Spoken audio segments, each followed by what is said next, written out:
Welcome back students. मैडू हब के प्लेटफॉर्म पर आपका स्वागत है। मैं doctor Nitin Sharma, chemistry lecturer. हम लोगों का टॉपिक चल रहा था इक्विलिब्रियम। ठीक है, हम लोग बात कर रहे थे अबाउट द केमिकल इक्विलिब्रियम। तो शायद लास्ट क्लास में हमें बहुत अच्छे से क्लियर हो गया होगा कि इक्विलिब्रियम होता क्या है।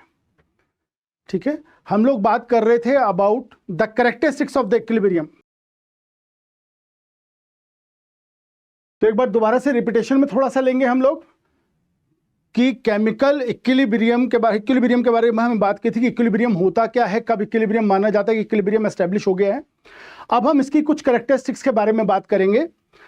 सबसे पहली कैरेक्टरिस्टिक जो होती है इक्विलिब्रियम की, वो ये होती है measurable properties.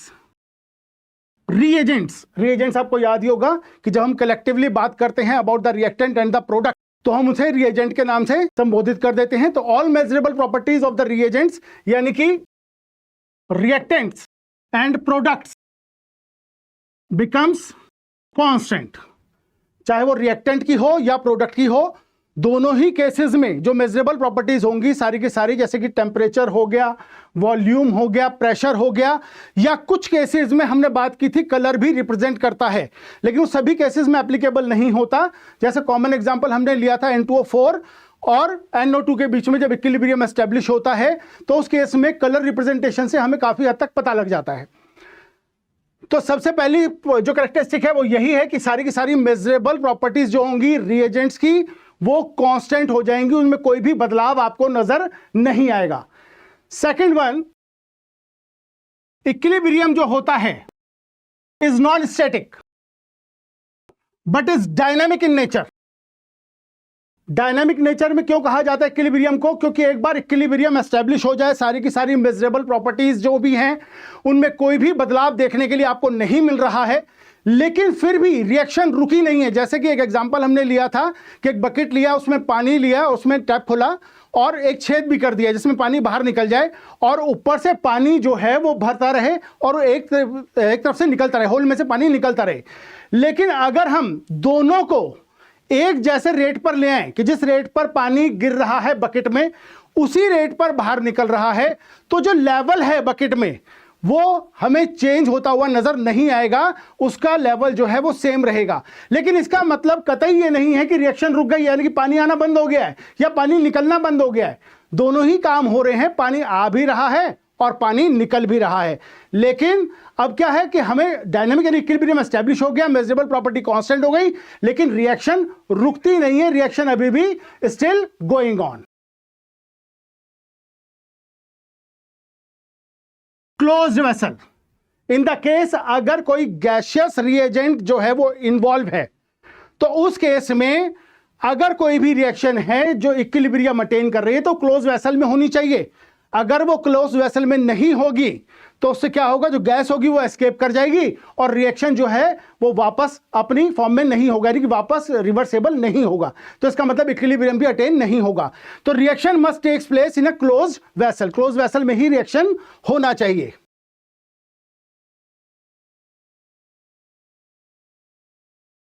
Next one is equilibrium can be attain from either the direction.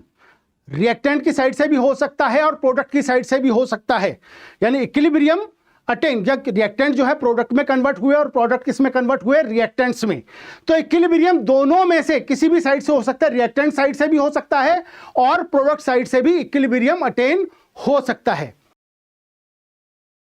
इन सभी पॉइंट्स के बारे में लास्ट क्लास में हम बात कर चुके हैं।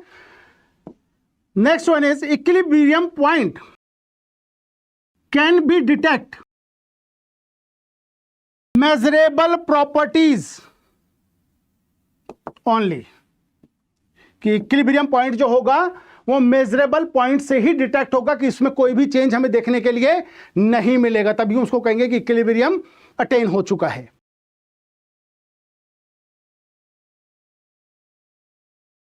कि इक्विलिब्रियम की स्टेट पर कभी भी कैटालिस्ट का कोई प्रभाव नहीं होता। एक बार इक्विलिब्रियम एस्टेब्लिश हो गया, अब उसमें आप कैटलिस्ट डालेंगे तो उसका कोई भी प्रभाव आपको देखने के लिए नहीं मिलेगा। क्यों नहीं मिलेगा? क्योंकि कैटलिस्ट का रोल, कैटलिस्ट जो होते हैं बहुत सेलेक्टिव होते हैं, एक पर्टिकुलर रिएक्शन के लिए एक पर्टिकुलर कैटलिस्ट ही हम लोग यूज करेंगे।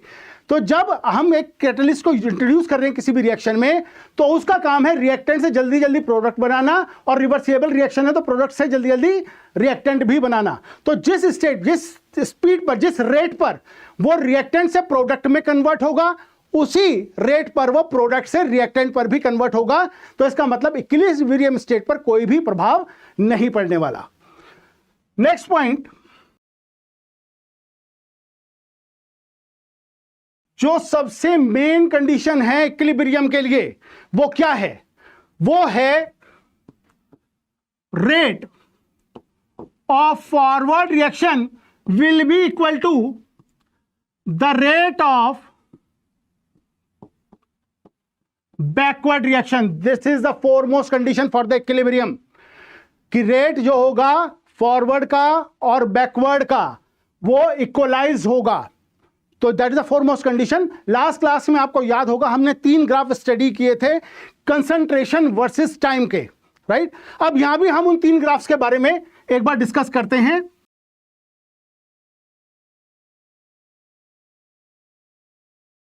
तो पहली कंडीशन कि सिंपली रिएक्टेंट जो है प्रोडक्ट में कन्वर्ट होने शुरू हुए, उसके बाद कंसंट्रेशन कांस्टेंट हो गया, ठीक है? उसके बाद इक्विलिब्रियम पर कोई भी रिएक्शन है तो प्रोडक्ट भी रिएक्टेंट में कन्वर्ट होगा। यह दिखा रहा है रेट ऑफ फॉरवर्ड रिएक्शन और यह दिखा रहा है रेट ऑफ बैकवर्ड रिएक्शन, ठीक है जी? पहला ग्राफ तो यह हो गया। दूसरा ग्राफ कि रिएक्टेंट ने रिएक्ट करना शुरू किया, लेकिन कुछ देर बाद ही वो कैसी हो गई? कंसंट्रेशन कांस्टेंट, ठीक है? यानी कि थोड़े से रिएक्टेंट प्रोडक्ट में कन्वर्ट हुए और उसके बाद कंसंट्रेशन में कोई चेंज देखने को नहीं मिल रहा है। लेकिन रिवर्सिबल रिएक्शन है तो जितना भी रिएक्टेंट से प्रोडक्ट बना है वो प्रोडक्ट दोबारा कन्वर्ट होगा रिएक्टेंट में, और उसके बाद कंसंट्रेशन जो होगी वो कांस्टेंट हो जाएगी, राइट? और तीसरा केस हमने पढ़ा था कि जब रिएक्टेंट ने प्रोडक्ट में कन्वर्ट होना शुरू हुआ तो काफी हद तक वो कंज्यूम हो गए, उसके बाद कोई चेंज देखने के लिए नहीं मिला। इसी तरीके से प्रोडक्ट भी रिएक्टेंट में कन्वर्ट हुए और उसके बाद कोई चेंज देखने के लिए नहीं मिला। अब इन तीनों ही केसेस में this particular point is known as equilibrium point. ध्यान से समझना बेटा, इसके ऊपर क्वेश्चंस पुट हो जाते हैं डायरेक्ट। तो इस पॉइंट को इक्विलिब्रियम पॉइंट कहेंगे। यहां पर दिस पॉइंट जहां के बाद कंसंट्रेशन कांस्टेंट हो गई, उसी को हम बोलेंगे इक्विलिब्रियम पॉइंट। ये सब रेट वर्सेस टाइम के ग्राफ है बेटा। और थर्ड में रिएक्टेंट कंज्यूम होना शुरू हुए और काफी हद तक कंज्यूम भी हो गए, प्रोडक्ट में कन्वर्ट हुए। अब लेकिन वो पूरी तरीके से कंज्यूम नहीं हुए हैं, कंप्लीशन नहीं हुआ है रिएक्शन का, यानी कि 99% तक रिएक्शन हो सकता है, ये हो जाए कंप्लीट, लेकिन 100% ये रिएक्शन कभी भी कंप्लीट नहीं होगी। तो 99% तक हो सकती है, तो काफी हद तक कंज्यूम हुए, उसके बाद कोई चेंज देखने के लिए नहीं मिला कंसंट्रेशन में। इसी तरीके से प्रोडक्ट भी कन्वर्ट हुए रिएक्टेंट में, लेकिन वो भी कंप्लीटली कंज्यूम नहीं हुए, यानी कि रिएक्टेंट और प्रोडक्ट दोनों ही बचे हुए, कंप्लीशन पर रिएक्शन नहीं जा रहा है। और जब कंप्लीशन पर ना जाए तभी हम उस रिएक्शन को कहते हैं कि हाँ ये रिवर्सिबल रिएक्शन है, ठीक? अब इन तीनों पॉइंट्स में, ये तीनों ग्राफ में, केस 1, केस 2, केस 3, ये तो हमें समझ में आ गया ये क्या क्या दर्शा रहे हैं। पहले में दिखा रहा है कि रिएक्टेंट मॉडरेट रेट पर है, यानी कि रेट जो है रिएक्शन का मॉडरेट है, कि रिएक्टेंट प्रोडक्ट में कन्वर्ट हो रहे हैं और प्रोडक्ट रिएक्टेंट में कन्वर्ट होने शुरू हो गए, तो एक मॉडरेट पॉइंट आ गया, यानी कि ना तो पूरे के पूरे रिएक्टेंट ना पूरे के पूरे प्रोडक्ट एक दूसरे में कन्वर्ट हुए। दूसरा पॉइंट आ गया कि थोड़ा सा रिएक्टेंट कंज्यूम हुआ, उसके बाद कंसंट्रेशन में कोई भी चेंज देखने के लिए नहीं मिला, यानी कि जो रिएक्शन का रेट है वो बहुत कम है, राइट? और तीसरा है काफी हद तक रिएक्टेंट कंज्यूम हुए और उसके बाद जो है प्रोडक्ट जो है वो रिएक्टेंट में कन्वर्ट हुआ, काफी हद तक कंज्यूम हो गए दोनों।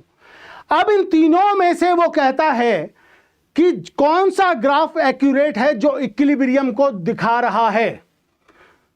Out of the 3 graphs which is the more appropriate graph to represent the equilibrium. तो ये ध्यान रखिएगा, वो ये ग्राफ है। क्यों?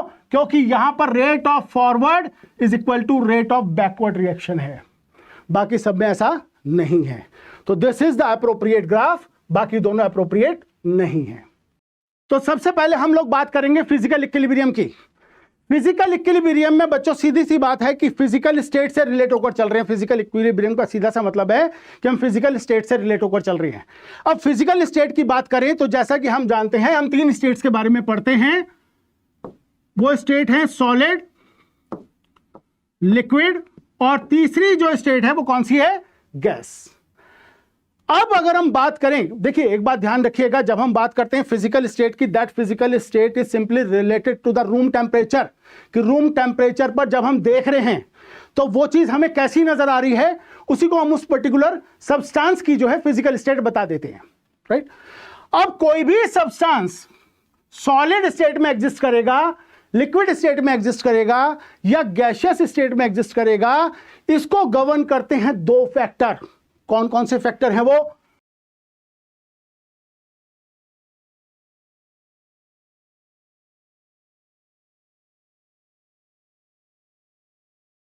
कोई भी पर्टिकुलर सब्सटेंस रूम टेम्परेचर पर सॉलिड स्टेट में एग्जिस्ट करेगा, लिक्विड स्टेट में एग्जिस्ट करेगा या गैसियस स्टेट में एग्जिस्ट करेगा, उसको गवर्न करते हैं 2 फैक्टर। पहला है इंटरमॉलिक्यूलर फोर्स ऑफ अट्रैक्शन। सीधी सी बात है, हमें पता है हर सब्सटेंस जो है उसके जो बेस पार्टिकल हैं, अगर उनमें इंटरमॉलिक्यूलर फोर्स ऑफ अट्रैक्शन ज्यादा होगी तो क्या होगा? वो पास आते जाएंगे, और जब पास आएंगे तो सिंपली पास आने का मतलब क्या हो गया? Substance will be get solidify हो जाएगा। तो इंटरमॉलिक्यूलर फोर्सेस ऑफ अट्रैक्शन यानी कि तीनों स्टेट की अगर मैं बात करूं कि सॉलिड, लिक्विड और गैस, तो इस केस में इंटरमॉलिक्यूलर फोर्सेस जो होती हैं वो मैक्सिमम होती हैं in the case of solid और मिनिमम होती हैं in the case of gas. ये तो बात क्लियर है। अब दूसरे फैक्टर पे आ जाते हैं। दूसरा फैक्टर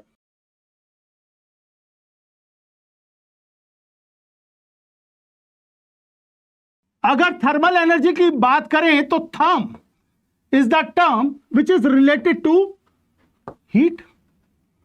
थर्म का मतलब क्या हुआ? हीट ही तो हुआ ना, थर्मल यानी कि हीट से रिलेट हो गया। और हम जानते हैं जो हीट होता है वो डायरेक्टली प्रोपोर्शनल होता है टेम्परेचर के। टेम्परेचर बढ़ाओगे हीट बढ़ेगी, होगा ना।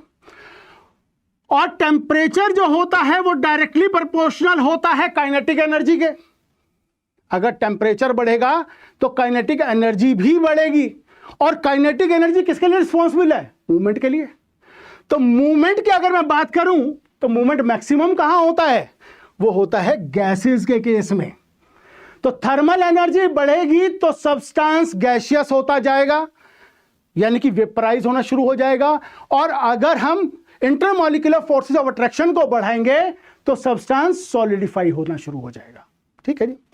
तो फिजिकल इक्विलिब्रियम की हम बात कर रहे हैं। अब दोबारा टॉपिक पर आ रहे हैं। फिजिकल इक्विलिब्रियम होता क्या है? तो physical equilibrium is related to the change in phase. ध्यान से समझिएगा, चेंज इन फेस और या एलोट्रॉपिक चेंज, तो वहां आ जाएगा कैसा? Physical equilibrium. इसको एग्जाम्पल लेकर समझ लेते हैं।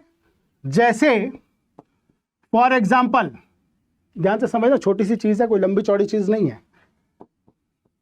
H2O solid get converted into H2O liquid। ठीक है, वाटर है, सॉलिडिफाई था, उसको हमने लिक्विड में कन्वर्ट किया, इक्विलिब्रियम एस्टेब्लिश हो गया। या H2O liquid is in equilibrium with H2O gas।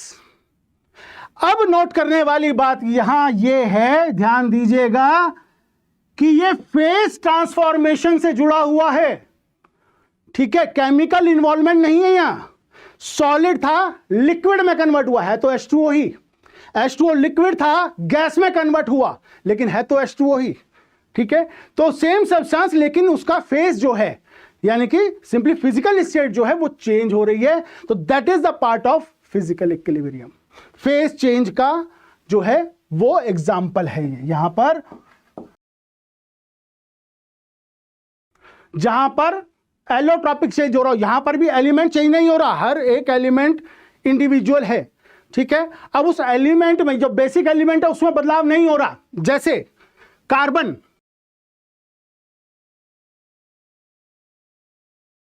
ठीक है। तो ग्रेफाइट से डायमंड में कन्वर्ट होना या डायमंड से ग्रेफाइट में कन्वर्ट होना, बेसिक एलिमेंट तो कार्बन ही है, उसमें कोई बदलाव नहीं हो रहा। और एग्जांपल ओजोन, तो यहां पर भी बेसिक एलिमेंट में कोई चेंज नहीं है, एलोट्रॉपिक ट्रांसफॉर्मेशन हो रहा है, तो इसी को हम कहते हैं फिजिकल इक्विलिब्रियम एस्टैब्लिश हो रहा है। तो या तो फेज ट्रांसफॉर्मेशन हो, सॉलिड से लिक्विड में आ जाए, लिक्विड से गैस में आ जाए, या फिर एलोट्रॉपिक चेंज हो जाए, तो that will be the part of physical equilibrium. Chemical equilibrium नाम से ही बता रहा है, केमिकली इन्वॉल्व हो रहा है, ठीक है। तो यहां पर केमिकल इक्विलिब्रियम की अगर हम बात कर रहे हैं तो केमिकल इक्विलिब्रियम का सीधा सा मतलब है कि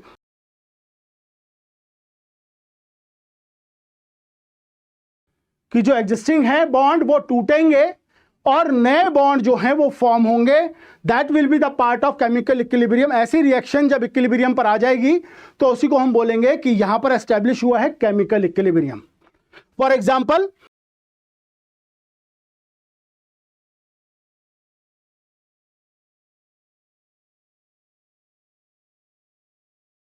तो यहां पर जो बेसिक यानी कि रिएक्टेंट में थे वो नाइट्रोजन, डाइनाइट्रोजन था और डाइहाइड्रोजन था, दोनों ने मिलकर फॉर्म किया अमोनिया, तो यहां पर केमिकल चेंज हुआ, ठीक है। तो इसको हम बोलेंगे केमिकल इक्विलिब्रियम यहां एस्टैब्लिश हुआ। केमिकल इक्विलिब्रियम की एस्टैब्लिशमेंट की जब हम बात कर रहे हैं तो केमिकली जब हम किसी भी चीज को डिफाइन करते हैं तो मेजरली उसका जो क्लासिफिकेशन होता है वो दो पार्ट में होता है, उसको दो पार्ट में हम क्लासिफाई करते हैं, होमोजीनियस और हेट्रोजीनियस। बचपन से ये शब्द सुन रहे हैं, होता क्या है। तो सबसे पहले हम लोग बात करते हैं होमोजीनियस इक्विलिब्रियम की। होमोजीनियस का सीधा सा मतलब होता है थ्रू आउट जो कंसंट्रेशन हो वो सेम रहे, थ्रू आउट कंपोजिशन सेम रहे, कंसंट्रेशन सॉरी कंपोजिशन सेम रहे। अगर हम सीधा सा एग्जांपल लेकर समझते हैं कि घर में कोई आया तो बहुत कॉमन पे ड्रिंक है हमारे यहाँ और वो है शिकंजी, बनाते हैं ना घर में, तो हम पहले पानी लेते हैं, उसके बाद उसमें शुगर को डिसॉल्व करते हैं, शुगर डिसॉल्व होने के बाद हम उसमें एक चुटकी काली मिर्च भी डालते हैं स्वाद के लिए, और बहुत सारी चीज़ जो भी हमें मिलानी होती है हम मिला लेते हैं, तो उसके बाद शिकंजी तैयार हो जाती है। अब शिकंजी जब तैयार हो जाती है हम उसे टेस्ट करते हैं, तो कहीं ऐसा होता है कि पहला घूंट लिया अरे ये तो नींबू आ गया, दूसरा घूंट लिया अरे पानी है, तीसरा घूंट लिया अरे चीनी आ गई, नहीं होता ना। जो स्वाद आपको पहले घूंट में महसूस होगा वही आखिरी घूंट तक रहेगा। इसी को हम कहते हैं होमोजीनियस, यानी कि थ्रू आउट कंपोजिशन जो है वो सेम है, उसमें कोई बदलाव नहीं आ रहा। बात क्लियर है। तो होमोजीनियस क्या होता है, यहां जब हम केमिकल इक्विलिब्रियम की बात करेंगे तो उस केस में होमोजीनियस का मतलब हो गया रिएजेंट्स यानी कि रिएक्टेंट एंड प्रोडक्ट दोनों ही सेम फेस में हो। जैसे N2 gas, 3H2 gas gives out 2 moles of ammonia in gaseous form.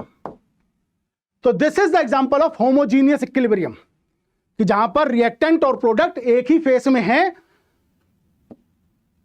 तो उसको हम कहेंगे यहां पर कौन सा इक्विलिब्रियम है, होमोजीनियस इक्विलिब्रियम है। नेक्स्ट वन की हम बात करते हैं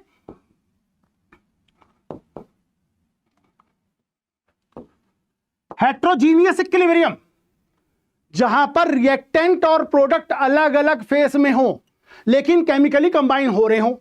जैसे C carbon solid plus O2 gas gives out 2 moles of carbon monoxide in gaseous form. या और एग्जांपल ले लेते हैं H positive in aqueous medium, electron provide किया, देता है H2 गैस। तो एक्वस मीडियम का तो शायद हम सभी को पता होगा, एक्वस मीडियम क्या होता है, सॉल्यूशन फेस में, जहां भी एक्वस का यूज हो वो सॉल्यूशन की बात कर रहा है, ठीक है। तो हेट्रोजीनियस इक्विलिब्रियम हो गया जहां रिएक्टेंट और प्रोडक्ट दो या दो से ज्यादा फेस प्रेजेंट हो, दो या दो से ज्यादा फेस हो, जैसे यहां सॉलिड भी है और गैस भी है, ठीक है, तो 2 या 2 से ज्यादा, 2 और मोर फेसेस आर प्रेजेंट, तो उसको हम कहेंगे ये कैसा है, हेट्रोजीनियस इक्विलिब्रियम।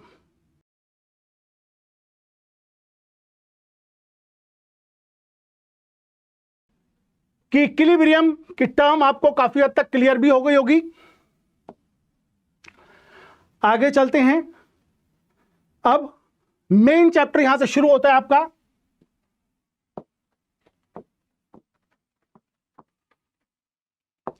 और सबसे पहले हम पढ़ते हैं law of mass action. Law of mass action क्या कहता था?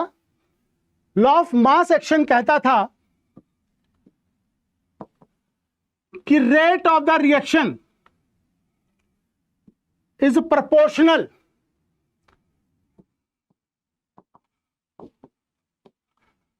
टू द एक्टिव मासेस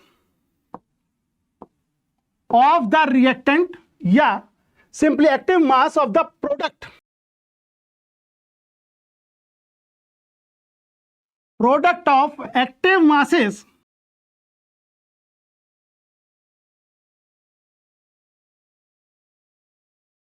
तो सबसे मेन चीज तो बच्चों ये है कि इसमें आपको कोई रिएक्शन रटने की जरूरत नहीं है, रिएक्शन तो वो आपको देगा। ठीक है, इक्विलिब्रियम के लिए फोरमोस्ट कंडीशन की हमने बात की थी, और फोरमोस्ट कंडीशन थी कि rate of forward reaction must be equal to rate of backward reaction.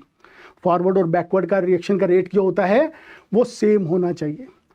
अब हम बात करते हैं लॉ ऑफ मास एक्शन की। लॉ ऑफ मास एक्शन कहता था कि रेट ऑफ रिएक्शन, जिस रेट पर रिएक्शन हो रहा है, is directly proportional to the product of active masses of the reactant each raise to their stoichiometric coefficient in a given balanced equation. अब ये टर्म आ गई एक्टिव मास, ये क्या बोला है इसको भी समझ लो यहीं के यहीं, क्योंकि आगे अगर इसको डालेंगे तो कंफ्यूज करेगा।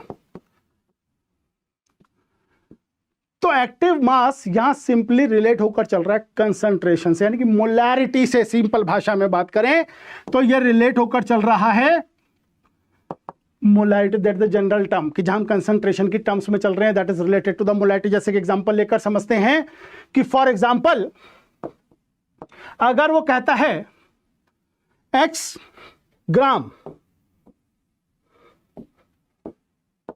Of magnesium hydroxide, x gram है मैग्नीशियम हाइड्रोक्साइड का, get dissolved in v litres.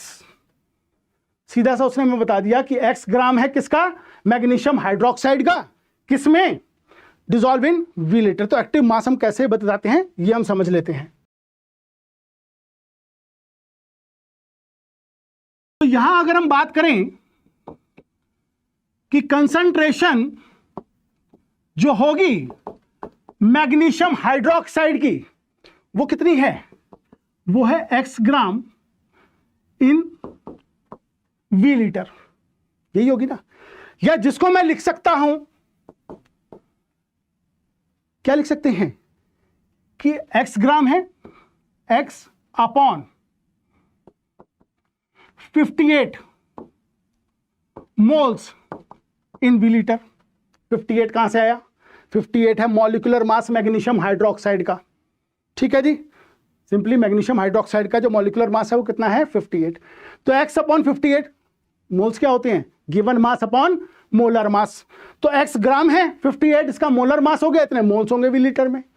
या जिसको मैं कह सकता हूं x upon 58 into V, moles per litre. और यही क्या हो गया, यही आपका एक्टिव मास आ गया, कंसंट्रेशन मोल्स पर लीटर में। ठीक है, तो अगर हमें बताना है कि एक्टिव मास जो होगा वो मैग्नीशियम हाइड्रोक्साइड का ये है, तो active mass is denoted by, इसको हमेशा ब्रैकेट में लेंगे बेटा। ठीक है, active mass of magnesium hydroxide is equal to x upon 58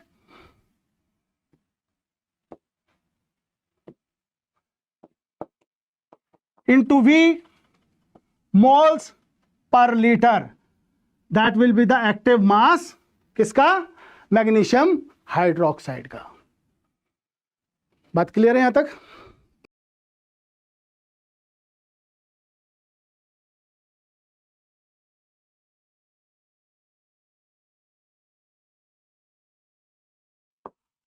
A plus B gives out product. बहुत सिंपल सी रिएक्शन है, ए ले लिया और बी ले लिया जो कि रिएक्टेंट है। अब वो सीधा क्या दे रहे हैं? प्रोडक्ट दे रहे हैं। ठीक है, अब इसकी अगर हम बात करें तो rate at which A react, rate जिस पर ए रिएक्ट करेगा वो प्रोपोर्शनल होगा किसके? विद द कंसंट्रेशन ऑफ ए। ठीक है ना, क्योंकि लॉ ऑफ मास एक्शन कहता था rate of the reaction is proportional to the product of active masses of the reactant. ठीक, अब यहां कुछ समझने वाली बातें हैं बेटा, ध्यान से समझना। अगर हम बात करें rate at which B react, तो वो प्रोपोर्शनल होगा to the concentration of B. लेकिन हमारे पास रिएक्शन में ए और बी दोनों ही मौजूद हैं, ए भी है और बी भी है। तो अगर हम बात करते हैं rate at which A and B, अगर हम रेट जिस पर ए और बी रिएक्ट कर रहा है वो प्रोपोर्शनल होगा to the concentration of A, product of the molar concentration of A and the product of the molar concentration of B. ठीक है जी, यही होगा। अब इसके अकॉर्डिंगली अगर हम बात करते हैं तो रेट जो होगा that will be equal to k, that is said to be the constant, क्योंकि हमने प्रोपोर्शनलिटी का साइन लिया है, product of the molar concentration of A and product of the concentration of b. यहां जो के है इसी को हम बोलते हैं रेट कांस्टेंट, या इसी को बोला जाता है वेलोसिटी कांस्टेंट। इसको रेट कांस्टेंट भी बोल देते हैं और वेलोसिटी कांस्टेंट भी बोल देते हैं। इसकी वैल्यू, ये ध्यान रखना, बहुत खास पॉइंट बता रहा हूं, ध्यान से समझना। इट्स वैल्यू चेंजेस, या सिंपली बात करें डिपेंड्स अपॉन दो चीजों पर, बहुत ध्यान से समझना, कैटलिस्ट एंड टेम्परेचर। दो चीजों से रिलेट होकर चलेगा, कैटलिस्ट से भी और टेम्परेचर से भी, दोनों से रिलेट होगा। क्योंकि अभी हम एक ही डायरेक्शन में रिएक्शन की बात कर रहे हैं, कैटलिस्ट डाला, प्रोडक्ट बना, तो अगर इसमें प्रोडक्ट बन रहा है तो उसके अकॉर्डिंगली जो इक्विलिब्रियम की स्टेट पर खासा प्रभाव पड़ेगा उस कंडीशन में, क्योंकि हम रिएक्टेंट से कहां जा रहे हैं? एक ही तरफ जा रहे हैं, प्रोडक्ट की साइड जा रहे हैं। ठीक है, तो ये दोनों के ऊपर डिपेंड होकर चलेगा। टेम्परेचर चेंज करेंगे, वैसे तो किसी भी मेजरेबल प्रॉपर्टी को आप चेंज करते हैं तो इक्विलिब्रियम की जो है स्टेट चेंज हो जाती है, लेकिन यहां हम कांस्टेंट की बात कर रहे हैं तो रेट पर खासा प्रभाव पड़ेगा कि पहले जो रिएक्शन थी वो सपोज करते हैं वो 1000 पर हो रही थी टेम्परेचर पे, 1000 डिग्री सेल्सियस पर, अब वही रिएक्शन जो है वो 300 डिग्री सेल्सियस पर हो रही है, तो रिएक्शन के रेट में खासा प्रभाव पड़ जाता है। ठीक है, तो इसकी वैल्यू, रेट कांस्टेंट की वैल्यू डिपेंड होकर चलती है किस पर? कैटलिस्ट पर और साथ साथ टेम्परेचर पर।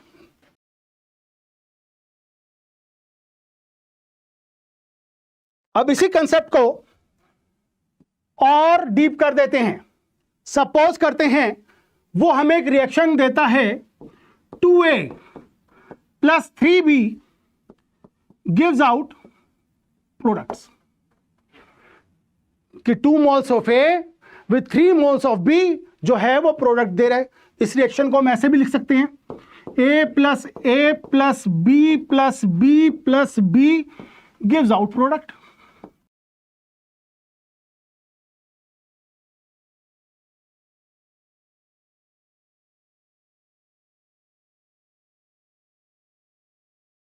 लिख सकते हैं ना, तो स्टोइचियोमेट्रिक कोएफिशिएंट का रोल यहां आ रहा है। तो सिंपली अगर मैं बात करूंगा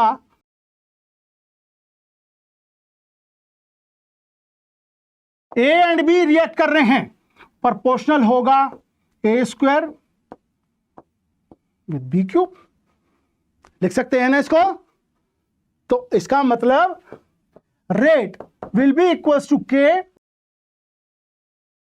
यही कहता था rate of law of mass action. Law of mass action simply कहता था कि रेट जो है, rate of the reaction, rate of the chemical reaction, अगर एक्यूरेटली कहें, rate of chemical reaction is proportional to the product of the molar concentration of the product, ठीक है जी, उससे रिलेट होकर चलेगा, each raise to their stoichiometric coefficient, जो स्टोइशियोमेट्रिक coefficient से रिलेट होकर चले। इसी को हम कहते हैं लॉ ऑफ मास एक्शन। ठीक है जी।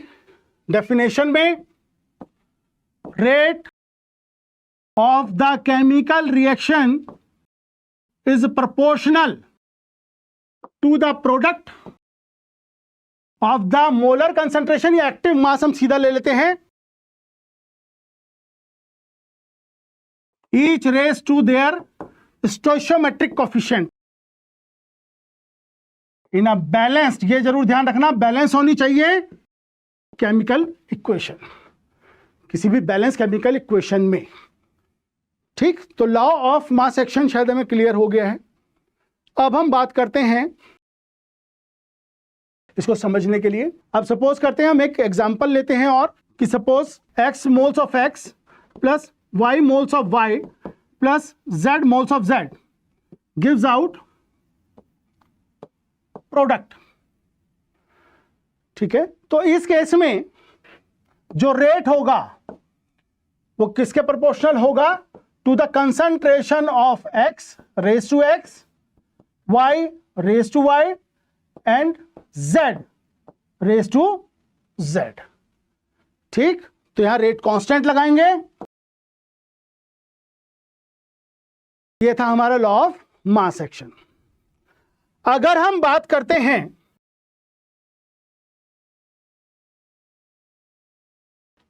When law of mass action, ध्यान से समझना बेटा, इज अप्लाइड, को अप्लाई किया जाता है ऑन रिवर्सिबल इक्विलिब्रियम रिएक्शन, यानी रिवर्सिबल रिएक्शन जो इक्विलिब्रियम में हो। ठीक है, तो उस केस में सपोज हम एक रिएक्शन लेते हैं, ए moles of A with B moles of B gives out C moles of C with D moles of D। ये हमारे पास एक पर्टिकुलर रिएक्शन है जो रिवर्सिबल रिएक्शन है, जिसमें A और B जो है रिएक्टेंट हैं और C और D जो हैं वो प्रोडक्ट हैं। A, B, C, D our respective moles. ठीक है जी। अब इस केस में A and B reacts, rate जिस पर A और B रिएक्ट कर रहे हैं वो प्रोपोर्शनल होगा किसके? A product of molar concentration of the reactant each is to their stoichiometric coefficient. ठीक है, और इसी तरीके से अगर हम बात करें rate of C and D reacts will be proportional to the product of the molar concentration of C and D each raised to their stoichiometric coefficient। ठीक है, अब इसके अकॉर्डिंगली इसको फर्स्ट केस माना, इसको सेकंड केस माना। तो अगर इस केस में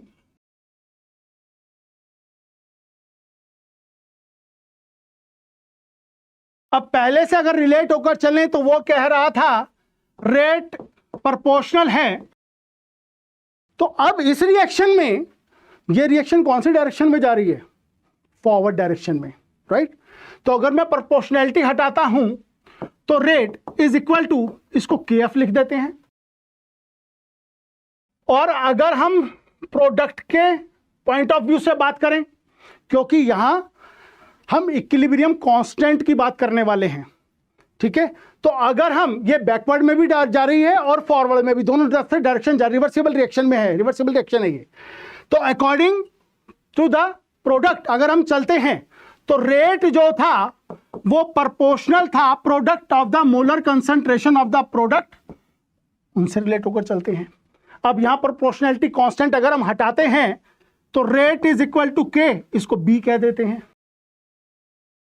ठीक है जी, यहां तक क्लियर हो गया। तो रेट से रिलेट होकर चल रहे हैं कि रेट ऑफ द रिएक्शन जो होता है डायरेक्टली प्रोपोर्शनल चलता है to the product of the molar concentration of the reactant और the product of the molar concentration of the product is raise to their stoichiometric coefficient. अब अगर हम यहां से चलते हैं तो थर्ड, यानी कि अब हम बात करते हैं सीधी इक्विलिब्रियम की। इक्विलिब्रियम में हमने पढ़ा था कि फोरमोस्ट कंडीशन एक ही है और वो कंडीशन है RF must be equal to RB, rate of forward reaction must be equal to rate of backward reaction. ठीक है, तो ये फॉरवर्ड रिएक्शन था यहां हमारा और ये हमारा बैकवर्ड था। तो इसके अकॉर्डिंगली थर्ड और फोर्थ से अगर हम लेके चलते हैं तो फॉरवर्ड रिएक्शन KF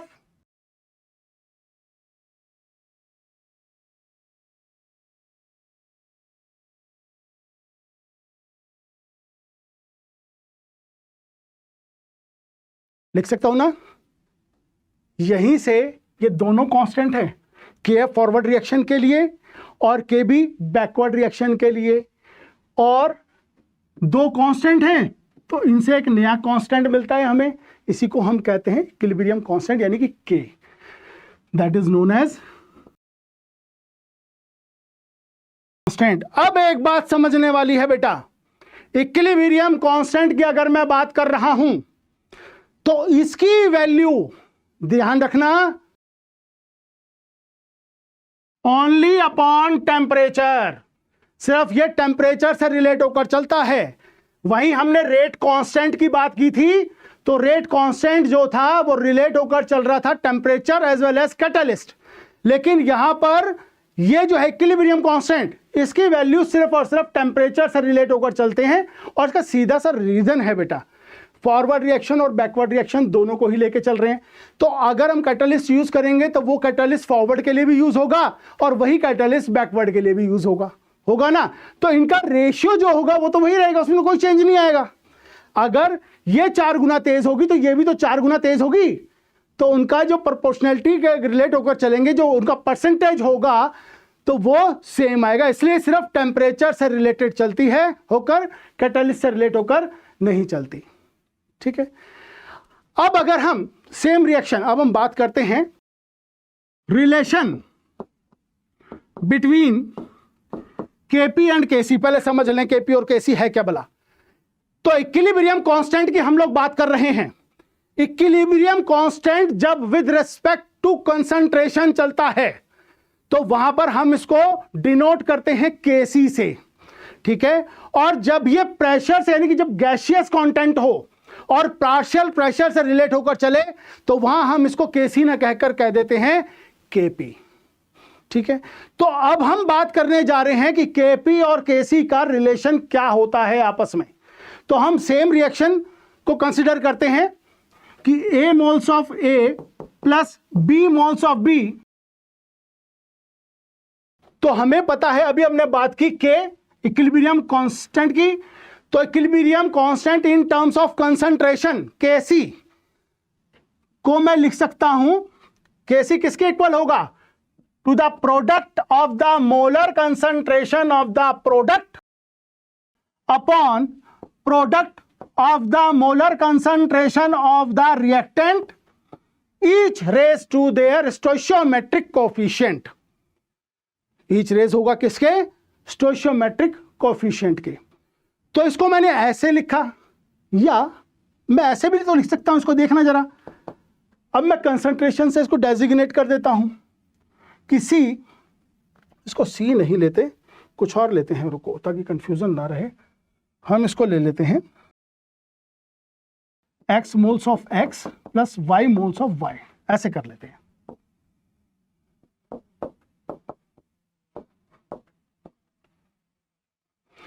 ठीक है, तो इसके अकॉर्डिंगली अगर हम चलते हैं तो Kc को हम इस फॉर्म में भी लिख सकते हैं कि कैसे हम यानी कंसंट्रेशन से रिलेट होकर चल रहे हैं कि concentration of the reactant X having X moles into concentration of Y having Y moles upon concentration of A having A moles and concentration of B having B moles.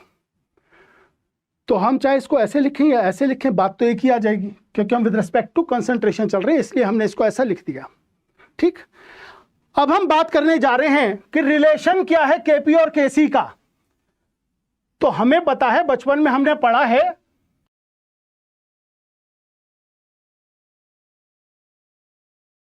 For ideal gas, हम जानते हैं कि ideal gas का जो concept है ये purely theoretical है, ठीक है, प्रैक्टिकल कोई अप्रोच नहीं है इसकी।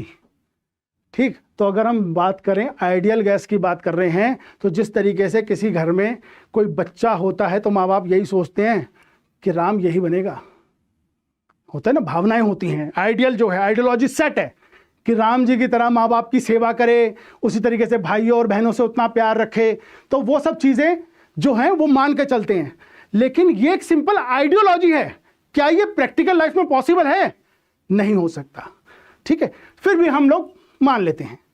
तो हमने आइडियल गैस में पढ़ा था कि PV is equal to nRT, ये बचपन में हमने पढ़ा हुआ है कि PV जो होता है वो इक्वल्स टू होता है nRT के। यानी कि अगर मैं लिखना चाहूं तो इसे N/VRT भी लिख सकता हूं, ठीक है, number of moles with respect to volume, या मैं इसे P is equal to CRT भी लिख सकता हूं। C जो है वो रिप्रेजेंट कर रहा है किसको? कंसंट्रेशन को। तो P is equal to N/VRT या P is equal to CRT, हम इसको सीधा सीधा लिख लेते हैं। ठीक है, अगर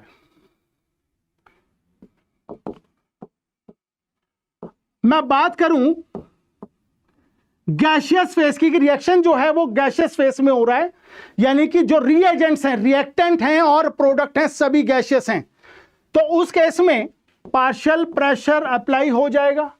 तो P of A will be equals to CART। इसी तरीके से प्रेशर ऑफ B की बात करूं तो B से रिलेट हो जाएगा। अगर प्रेशर ऑफ X की बात करूं और प्रेशर ऑफ Y की बात करूं, हो जाएगा ना, पार्शियल प्रेशर की बात कर रहे हैं, यहां पार्शियल प्रेशर से रिलेट हो जाएंगे, राइट। तो अब इसके अकॉर्डिंगली मैं इक्वेशन में पुट कर रिलेशन बनाने जा रहा हूं, Kp और Kc के बीच में रिलेशन क्या है। अब इसके इक्वेशन के अकॉर्डिंगली इस इक्वेशन को मैं पुट करने की कोशिश करता हूं, क्योंकि मैं यहां पर Kp और Kc के बीच में रिलेशन जो है वो एस्टैब्लिश कर रहा हूं। ठीक है, तो पीछे मैंने एक बार याददाश्त के लिए यहां लिख लेता हूं, Kc जो था वो था concentration of X raise to X, concentration of Y raise to Y upon concentration A raise to A and concentration of B raise to B। इसको यहां पहली इक्वेशन मान लिया। ठीक है, अब इसके अकॉर्डिंगली हम लोग जो है रिलेशन बनाने जा रहे हैं, किसका? Kp और Kc का। चलिए यहां से आगे आप सोचिएगा कैसे बनेगा, नेक्स्ट क्लास में इसको फर्दर कंटिन्यूएशन करेंगे।